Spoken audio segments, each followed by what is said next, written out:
Coil के turns कितने लिए हैं? सिर्फ एक, इसलिए एरिया इज ए। अगर 2 टर्न लिए होते area would be 2a, 3 turns लिए होते एरिया वुड बी 3a। पर अगर आपने ऐसे n नंबर ऑफ टर्न्स लिए होते तो फ्लक्स का फॉर्मूला क्या आता? NBA cos theta. n आगे जाके आने वाला है, एसी सर्किट में भी n रहता है।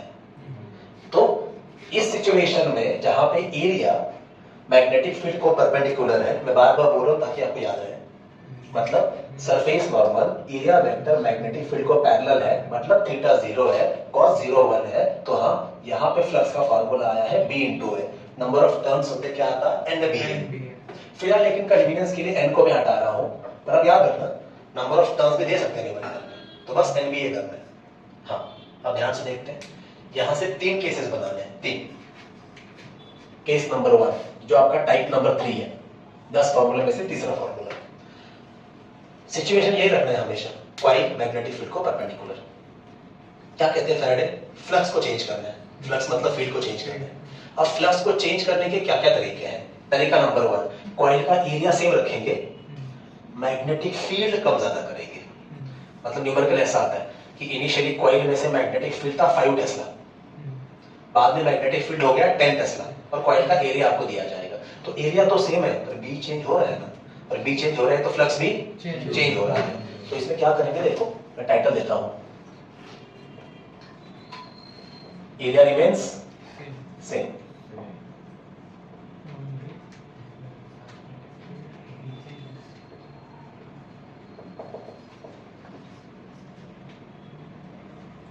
हाँ पढ़ो। Only that is B changes, of course, with respect to time. तो don't you feel, अगर ऐसा है तो हमें इनिशियल फ्लक्स निकालना पड़ेगा, that is phi 1। बोलो वो क्या आएगा? B1A। of course यही सिचुएशन चल रहा है इसलिए cos थीटा नहीं है। और फिर फाइनल फ्लक्स क्या आएगा? phi 2 is equal to B2A। दोनों केस में एरिया सेम है। और फिर हम इंटू CMF के लिए क्या लिखेंगे? E is equal to, formula same है, what? phi 2 minus phi 1 upon dt। तो यहां से गाइस इंड्यूस EMF का तीसरा फॉर्मूला आ गया, that is E is equal to what? B2A minus B1A upon dt। ये रहा आपका तीसरा फॉर्मूला। ऑफ कोर्स आप एरिया कॉमन निकालेंगे, वो सब कर ही लेंगे। Are we clear? अच्छा, इसको लिखने का और एक तरीका है, वो तरीका ध्यान से देख लो। अब A को कॉमन निकालेंगे, आया ना? अंदर क्या रहेगा? B2 माइनस B1 मतलब क्या होता है? वो dB। क्या होता है वो? That is rate of change of magnetic field with respect to time. जरा शब्दों का खेल समझो। सिर्फ dB मतलब change in magnetic field, that is B2 minus B1। आपको बोलेंगे कि इनिशियली मैग्नेटिक फील्ड था 5 टेस्ला, बाद में हो गया 10 टेस्ला, मतलब B1 दिया है, B2 दिया है, तो आप क्या करोगे? B2 minus B1। हाँ या ना? पर अगर न्यूमेरिकल में आपको ऐसा बोला, बड़ी ध्यान सुनो, कि मैग्नेटिक फील्ड चेंजेस बाय, पढ़ो, 5 टेस्ला पर second. Magnetic field changes by 5 Tesla पर सेकंड। यूनिट खुद ही आपको समझा रहा है, this is dB by dt। Guys ये पूरा वैल्यू आपको दिया है 5 टेस्ला पर सेकंड। सिर्फ 5 टेस्ला होता मतलब dB दिया है, पर 5 टेस्ला पर सेकंड मतलब क्या दिया है? Change in magnetic field with respect to time, मतलब पूरा का पूरा dB by dt देके रखा है। बस एरिया से मल्टीप्लाई करो, इंटू CMF मिल जाएगा आपको। I hope making sense? dB by dt। तो ये हो गया टाइप नंबर 3। टाइप नंबर 4 बड़ा जरूरी है। टाइप नंबर 4 ज्यादा न्यूमेरिकल इसके बनते हैं। क्या करेंगे देख लो, आपने भी अंदाजा लगा ही लिया होगा। क्या करेंगे? अच्छा, आपने अंदाजा नहीं लगाया, ठीक है, मैं बताता हूँ। मैग्नेटिक फील्ड क्या करेंगे? सेम रखेंगे, सिर्फ कॉइल का एरिया बदलेंगे। So magnetic field remains same, only area A of coil, of course with respect to time. ठीक है, मैं फॉर्मूला बनाता हूं, फिर डिस्कस कर लेते हैं। अब यहाँ पे भी सॉल्व करने के लिए आपको क्या करना पड़ेगा? फ्लक्स 1 निकालना पड़ेगा, फ्लक्स 2 निकालना पड़ेगा। हाँ या ना? चलो टेल मी, फ्लक्स 1 क्या आएगा? phi 1 क्या आएगा? BA1। थोड़ा फाइट हो गया। और नहीं हुआ है, फाई टू क्या आएगा, BA2 आएगा, हाँ या ना? और अगर फिर आप इंडो CMF लिखना चाहोगे, formula remain same, what's that, phi2 minus phi1 upon dt, बराबर है? मतलब ये गाइस यहाँ से इंड्यूस EMF का चौथा फॉर्मूला आने जा रहा है, क्या लिखो बोलो, BA2 minus BA1 upon dt, और फाइनली वही करना है, चेंज क्या हो रहा है, एरिया, तो dt किसके साथ लगा है, एरिया, कांस्टेंट क्या है, B, pull it out, so induced EMF is B into what, dA by dt। अब आप बोलोगे इसमें खास बात क्या है, खास बात ये है कि कॉइल का एरिया चेंज करने के नंबर ऑफ तरीके हैं, फील्ड चेंज करने के कोई खास तरीके नहीं, आपको थ्योरी में दे देंगे कि पहले 5 टेस्ला था, बाद में 10 टेस्ला कर दिया, सॉर्टेड। एरिया चेंज करने के बहुत तरीके हैं। फॉर एग्जांपल पहला तरीका, कॉइल का साइज कम ज्यादा करेंगे, शेप सेम रखेंगे, मतलब कॉइल सर्कुलर रखेंगे, पर मान लो हमने उसका साइज डबल कर दिया, एरिया बदल गया ना। पहला ऑप्शन है साइज बदलो। दूसरा, कॉइल का सिर्फ शेप चेंज करेंगे, मतलब बोलेंगे कॉइल पहले सर्कुलर था, उसका सरकमफेरेंस इतना था, फिर उस वायर को हमने खोला, कॉइल वायर क्या बनेगा ना, तार का वायर हमने खोला और कॉइल का शेप कर दिया स्क्वायर। अब शेप बदला तो एरिया भी बदलेगा, तो सरकमफेरेंस से आपको पहले स्क्वायर का साइड निकालना पड़ेगा और फिर वहां से स्क्वायर करके एरिया। तो पहला ऑप्शन है कॉइल का सिर्फ क्या चेंज कर सकते हो, शेप, दूसरा साइज, तीसरा दोनों भी चेंज कर सकते हैं, शेप भी चेंज किया, साइज भी चेंज किया। और एक चीज हम कर सकते हैं, चलो 2 चीजें हम कर सकते हैं। आपको ऐसा बोलेंगे कि कॉइल सर्कुलर ही था, पर अब कॉइल धीरे धीरे धीरे धीरे श्रिंक हो रहा है, क्या हो रहा है, अब सर्कुलर कॉइल है, श्रिंक हो रहा है, मतलब उसका क्या कम हो रहा है, रेडियस, और वो रेडियस धीरे धीरे कम हो रहा है, मतलब रेडियस भी कम हो रहा है with respect to time, with respect to. तो अगर ऐसे सिचुएशन में जरा ध्यान से देखो, लेट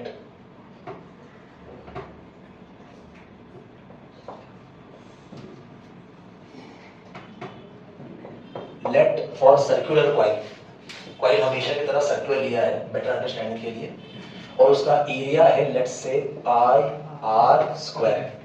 अब हमें क्या कैलकुलेट करना है, dA by dt, तो दोनों तरफ कर दो डेरिवेटिव, इधर क्या आएगा बोलो, dA by dt, इधर क्या आएगा, पाई वैसे ही रहेगा, 2r into dr by dt। Guys ये आपको याद रखना है।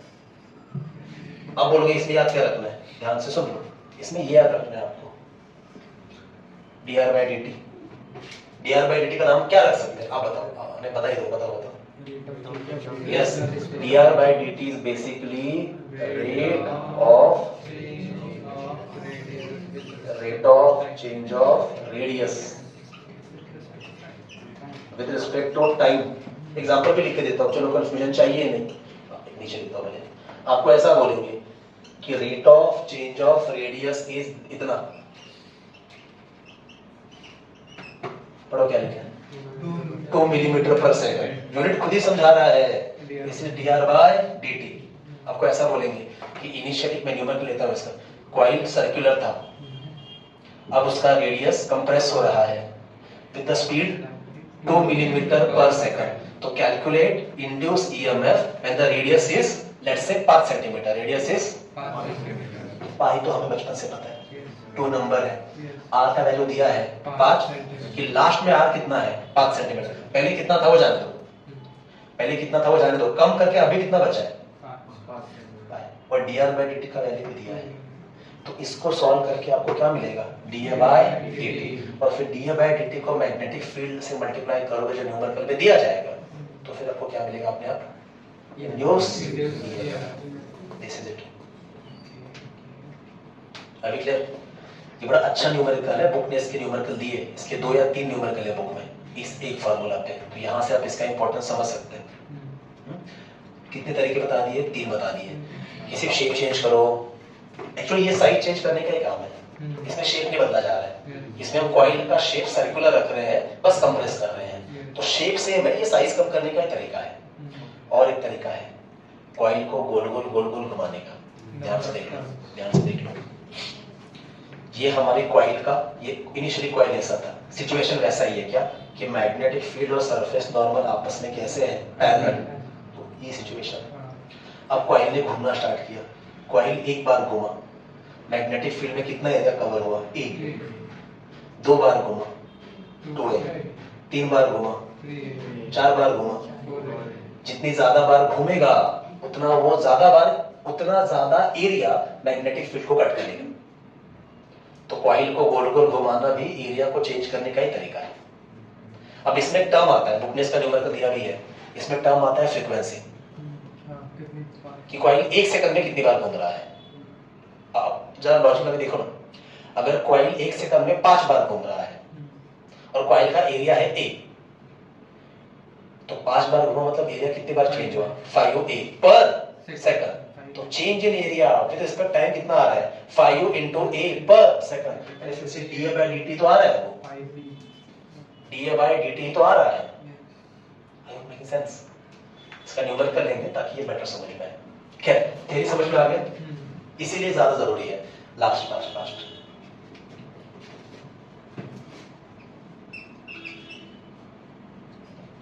अब यस करो प्लीज। क्या करेंगे पांचवें तरीके में? हाँ क्या करेंगे? चौथे नहीं, एंगल तो फिक्स रखो ना 0, एंगल के चक्कर में पड़े नहीं। पहले केस में सिर्फ एरिया चेंज किया, दूसरे केस में हाँ दोनों चेंज करेंगे। अब ऐसा न्यूमेरिकल पुराने सिलेबस में था 3 मार्क का, नए सिलेबस ने इसका न्यूमेरिकल दिया नहीं है, तो थ्योरी में तो कवर कर ही सकते हैं। तो पांचवें केस में क्या करना है गाइस, ध्यान से देखो।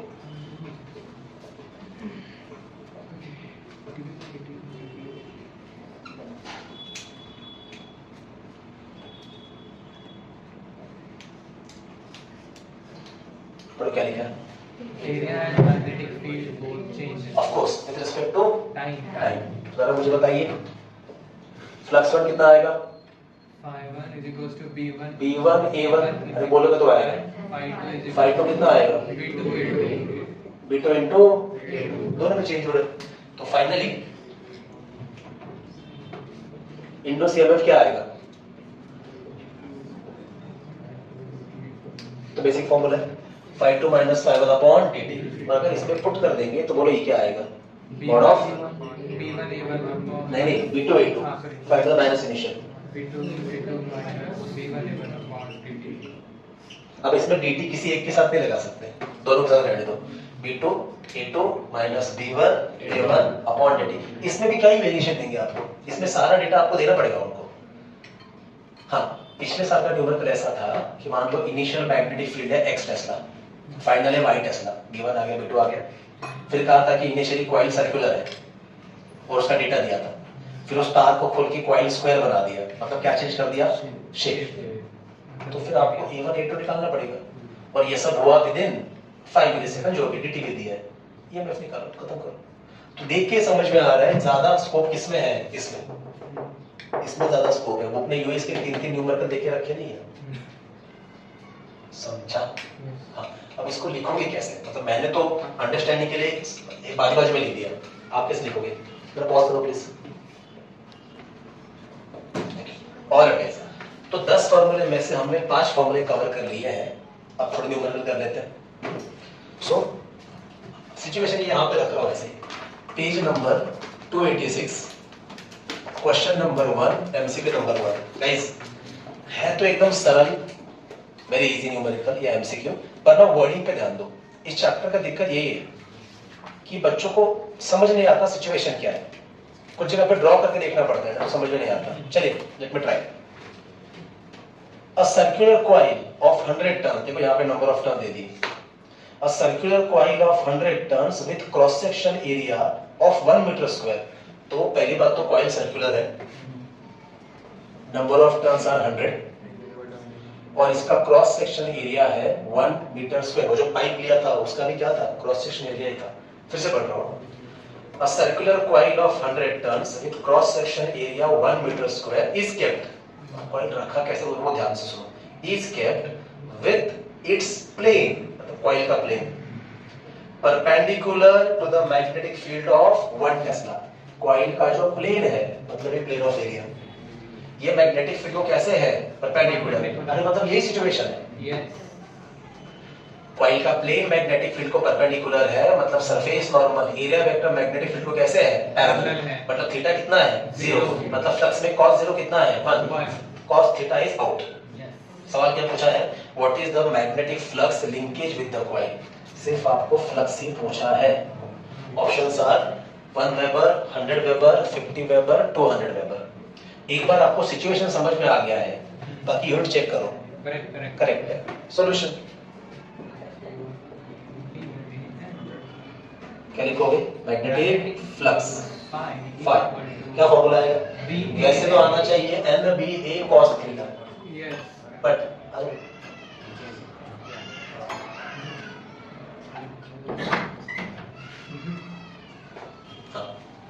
वैसे तो आना चाहिए NBA cos थीटा, पर जैसे हमने कहा cos थीटा इज आउट, क्या लिख दो?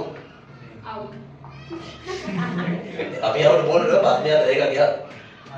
आयुषो पूछूंगा मैं अगली बार, देखते हुए याद रहते हैं वो cos वाला टर्म। चलो मैं लिख देता हूँ, अपनी तसल्ली के लिए मैं लिख देता हूँ NBA cos थीटा। चाहे तो डायग्राम भी बना सकते हो, ये रहा diagram, vector B parallel vector A। तो यहाँ पे अच्छे से लिखते हैं ना, as vector A parallel vector B, theta is equal to 0 degree, cos 0 degree is equal to simply 1।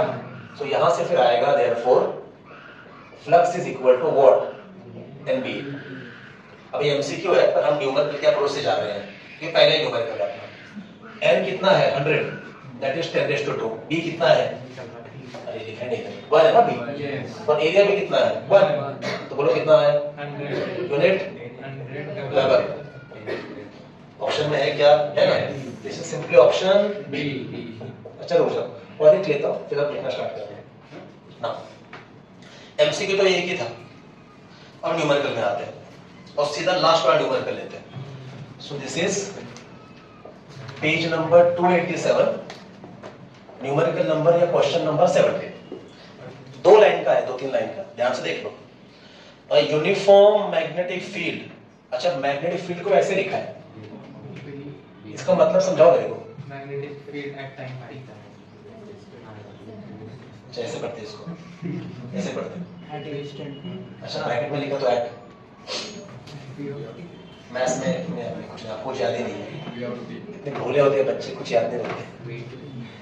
अरे बीटी, हाँ बीटी का है, वही रहेगा तो बस। माय टर्न, मैं पढ़ के आया हूँ।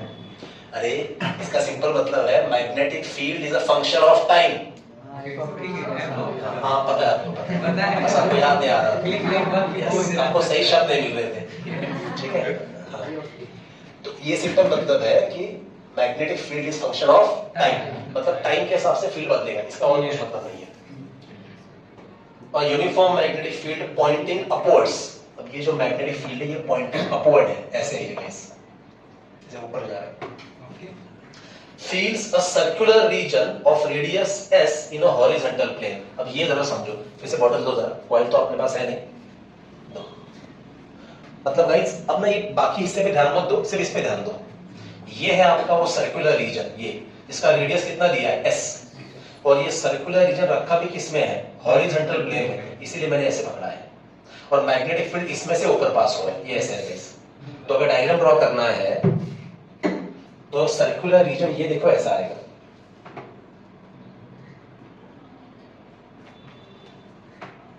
ये आपका सर्कुलर रीजन है जिसका रेडियस कितना दिया है? s।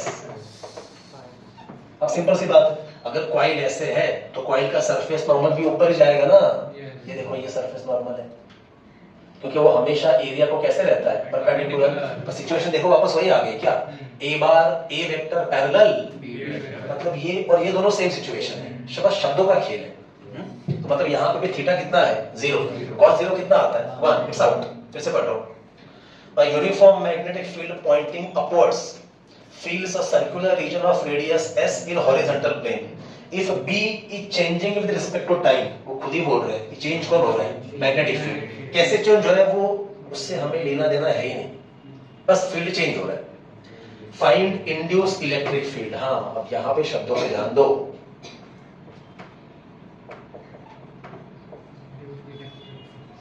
इंड्यूस इलेक्ट्रिक फील्ड मतलब क्या पूछा? थक गए हो तुम घर? Induce electric field is I. अच्छा स्मॉल है। अरे गाइस मैं रिकॉर्ड कर अपलोड करने वाला है। अब ऐसे जवाब दोगे तो कैसे लगेगा फिर सुनने वालों को कि क्या कर रहा हूँ लाइफ। इंड्यूस इलेक्ट्रिक फील्ड को आप आई कह रहे हो, नीचे कमेंट में आप किसको बढ़ा रहे हो? क्या कर रहे हो यार? अभी मैंने शुरू में ही समझाया आपको कि बैटरी क्या अप्लाई करता है? Electric field. तो इलेक्ट्रिक फील्ड का सिंपल मतलब है ईएमएफ। बस यही पता है इस पेपर सेटर को कि बच्चे को इधर ही फंसाना है। इलेक्ट्रिक फील्ड पूछता हूँ आई कैलकुलेट करके बैठ जाएगा, ठीक है? बस ईएमएफ की जगह पे पेपर सेटर सोचेगा जरा मजा करते हैं इलेक्ट्रिक फील्ड लिखते हैं, बच्चा बोल रहा है हाँ आई पूछा है, बच्चा आई की रजिस्टर ढूंढ रहा है, रजिस्टर है बस हो गया उसका काम तमाम। क्या इंड्यूस ईएमएफ मतलब क्या निकालना है? ई। अरे क्या और खुद ही बोल रहे हैं B is changing with respect to time. अब आप खुद ही याद करो, आपके पास टोटल 5 फॉर्मूले हैं, 5 में से यहाँ पे कौन सा फॉर्मूला एप्लीकेबल होगा? पहला बेसिक तो नहीं आएगा, दूसरा तो स्पेशल केस है कि सेकंड ऑर्डर में दिया जाएगा, तीसरा आएगा। तीसरे में क्या बोला था? एरिया सेम रहता है, सिर्फ क्या बदलता है? Magnetic field. देखो आ गया उसका न्यूमेरिकल आ गया ना? तो देखो guys on the board solution क्या लिखेंगे? Induce in EMF. हाँ अब ये भी जरा समझो, अगर आप सिर्फ पहला फॉर्मूला याद रखोगे कि E is equal to mod of B2A minus B1A upon dt, तो आपको याद ही नहीं रहेगा क्योंकि इसमें ना B1 दिया ना B2 दिया है, सिर्फ क्या बोला है? मैग्नेटिक फील्ड चेंज हो रहा है, बराबर? तो फॉर्मूला क्या आएगा? A into dB by dt। बस इसी के लिए गाइस वो थ्योरी में आपको लिख के दिया है। मैं फिर से कह रहा हूँ, बुक ने न्यूमेरिकल में मस्त डाल दिया है, तो थ्योरी में लिखा ही नहीं कुछ। ये सीधा न्यूमेरिकल में नहीं समझ में आता, इसलिए थ्योरी में समझा दिया था। समझा ये क्यों लिखा? अगर ऐसा बोला होता कि magnetic field changes from 5 tesla to 10 tesla in 5 millisecond, तो B1 लेते, B2 लेते, अपॉन dt करते, उसकी जरूरत नहीं है। ये समझ में आया? पर ये भी फाइनल आंसर नहीं है। ये कॉइल सर्कुलर है, कॉइल मतलब रीजन, तो इसका एरिया क्या आता है? पाई स्क्वायर, पर रेडियस को r नहीं s बोला है, तो एरिया कितना है? पाई s square. And finally therefore बोलो क्या आएगा? पाई s square dB by dt। ये रहा गाइस। अब अगर बुक का आंसर चेक करते होल्ड वही भूल लीजिए, बुक का आंसर चेक करने जाओगे तो वहां पे माइनस साइन है।